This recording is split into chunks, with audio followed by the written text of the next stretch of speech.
Hi guys, welcome to my channel Amie Howard Art. I'm Amie and today I have a tutorial video for you. So if you're a regular around here, you may notice that this is ever so slightly different to my usual coloured pencil tutorials.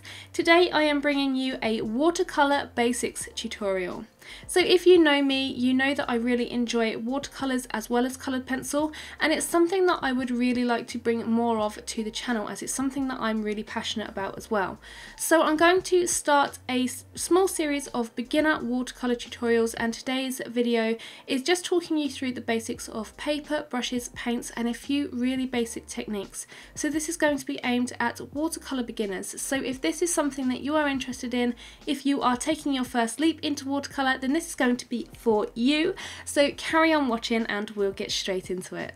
So the first thing that I want to talk to you guys about is the paint, and there are two main types of paint. There are artist professional grade and there are student grade paints, and the main difference between these two paints is the amount of pigment and the type of pigment that they use.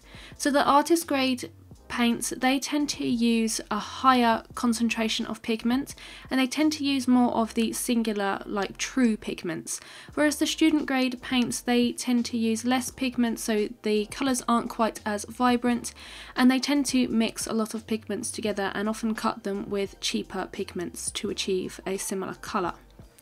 So the two that I'm comparing and the two that I mainly use are the Winsor & Newton Professional and the Winsor & Newton Cotman. So on the left you have the Professional and on the right you have the Cotman. And you can see that the colour vibrancy from the Professional is a lot brighter with the pink, and with the purple you've got a really dark, really rich concentration of pigment down there. And when I use the Cotman range for the purple, it tends to take me quite a few layers to get the same amount of pigment and the same concentration of that colour. Now it doesn't really matter which type of paints you use, obviously you have to use the paints which are going to suit your budget, and I personally prefer some colours from the student grade watercolours and I prefer some artist grade colours, so I tend to use a mixture of both within my palette. So the next thing that you want to consider is your paper, and I really recommend getting a really high quality premium watercolour paper. Now the one that I like to use is the Arches hot pressed paper, but there are loads of different types of paper that come in all different formats and all different kind of surfaces. So you've got hot pressed, which is really smooth, which is this one. You've got cold pressed, which is got a little bit of texture to it, and you also have rough, and you've got handmade papers, and all give a kind of different quality to the watercolour as you lay it down.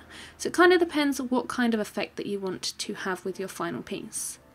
I would avoid using a really cheap, really low quality printer paper, as I'm demonstrating here. When you add watercolour to your printer paper or any kind of really cheap, really thin paper like this, you're not going to be able to hold the pigment onto that paper because there's no tooth, and also it's going to wrinkle really badly. So as I'm adding the watercolour down here, you can see that the paper is wrinkling. You can see where that's wrinkling by the pools of the colour sort of pooling together. When you use a cheap quality paper like this, it's really not going to be good for your artworks. As you can see, the colour isn't really kind of concentrated.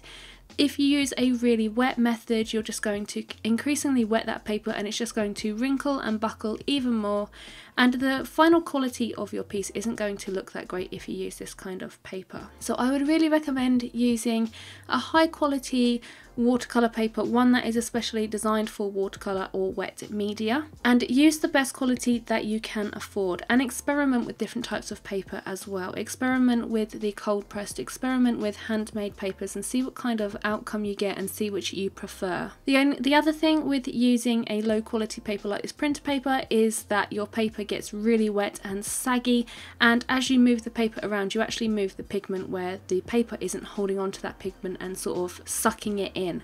So when you're using a higher quality paper like what I'm demonstrating here on the Arches, you don't get that buckling as bad, and you get a really nice smooth lay down of your colour. It holds the water really well because it's designed to hold that water, and you get a really nice strong rich pigment from this as well. And it also goes down a lot nicer. You can see the kind of grain of the paper, you've got that sort of graininess of the paint on there.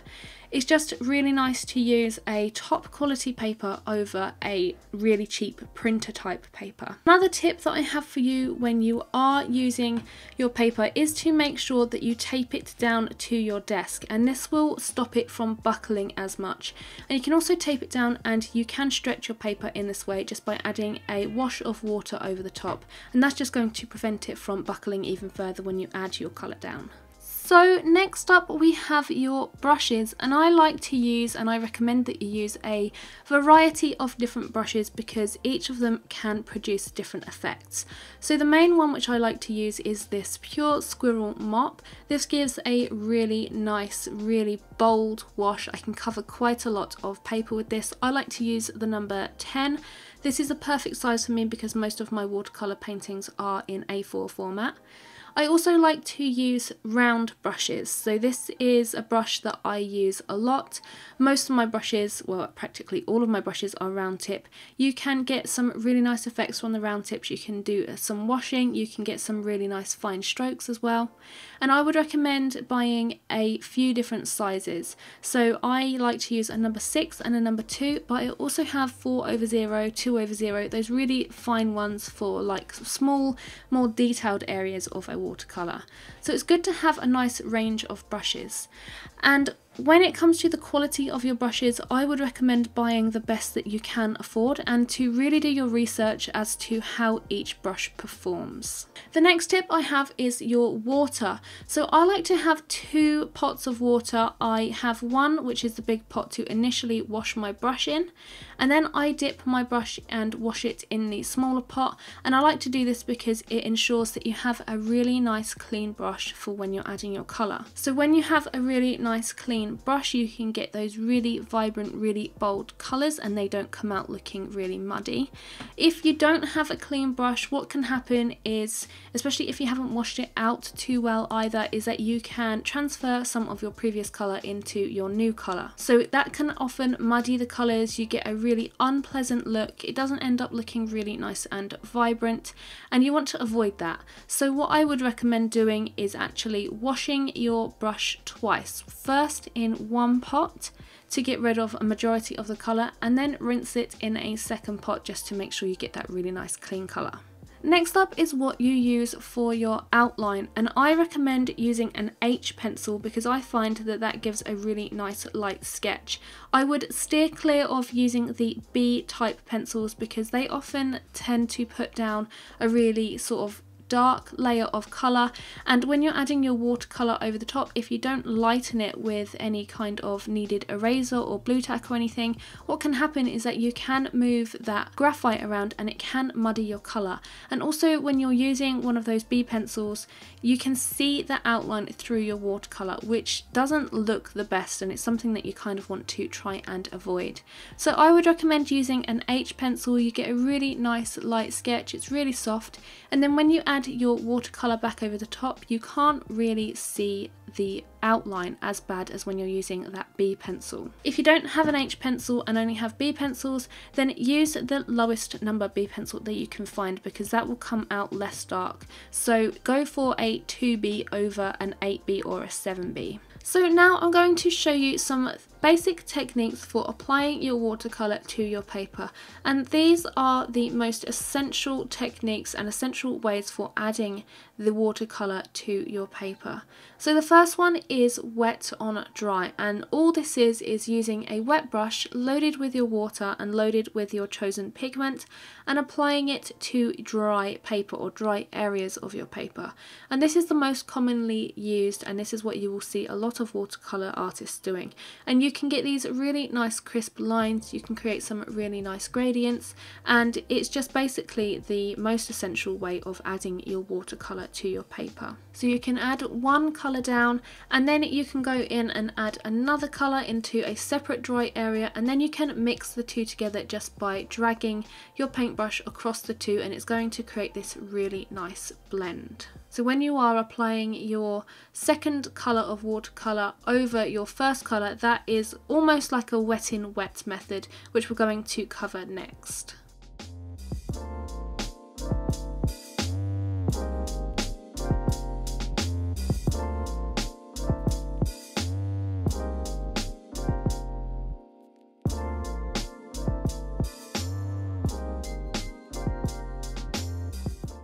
So the next method is wet on wet, and all this is applying a wet brush, so loaded with that water and that pigment, and applying it to wet paper. And what you do first of all is you apply a large amount of water to your paper. So I like to do this with my mop brush. All I do is just use some clean water, make sure that it is nice and clean, apply it to my paper in the areas where I want to add the pigment, and then I go in with my smaller brush, so I'm using a number 6, and then I just add that pigment down onto the paper. So you can see with this one, when I'm adding the pigment down, it's sort of flowing a lot freer, it's flowing a lot more easily onto the paper, and that's because the pigment is attaching itself to the water that you've added to the paper and then just dispersing. And you can get some really nice effects with this. You can add a secondary colour and you can spot it down, and you can just watch the pigment flow from your paintbrush through the water that you have previously added to your paper. I find that working wet in wet gives you the nicest kind of colour gradient. You can kind of add 2 colours down and let them mix with each other, let them do their own thing, and it creates this really wonderful rich colour. This is the way that I personally prefer to work, is wet in wet. I like that kind of unreliability of the paint and its ability to just do its own thing and mix its colours. I like that effect, so this is one that I use a lot in my work. You can see the difference between the wet on dry and the wet on wet. You can see that the wet on wet is a little bit fuzzy and the wet on dry is a little bit more precise. So the last method is dry on dry, and all this is using minimal water on your paintbrush. You're loading it with your pigment and then you are applying that to your dry paper. And this gives a really nice effect. It kind of looks like eroded paint that's coming or flaking off of wood, and it's really different style to the other 2 ways of working. So you can use this dry on dry method on top of your other watercolour methods as well. So what I would do in my pieces is add a nice sort of blended background using wet on wet method, wait for that to dry, and then I would go in and use a kind of dry brush and add some areas of detail and some really nice sort of focused areas with the dry on dry. And this works really nice on top of some nice gradated areas of colour and some of these really vibrant washes.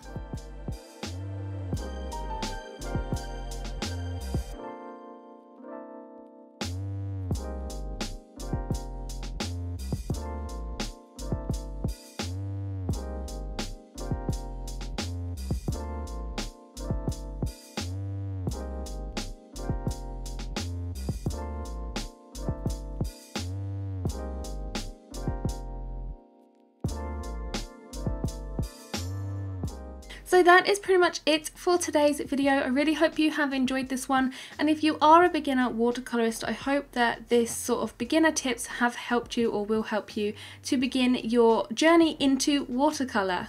I'd really love to know if you guys would like more watercolor tutorials.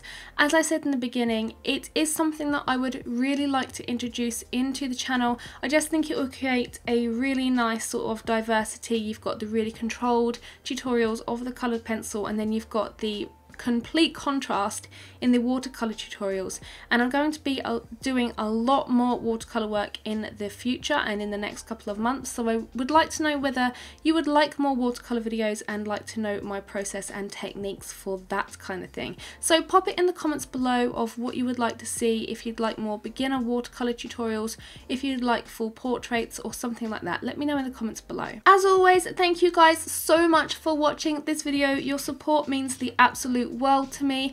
If you like this video, make sure you give it a big thumbs up and make sure you share it with your watercolor loving friends as well.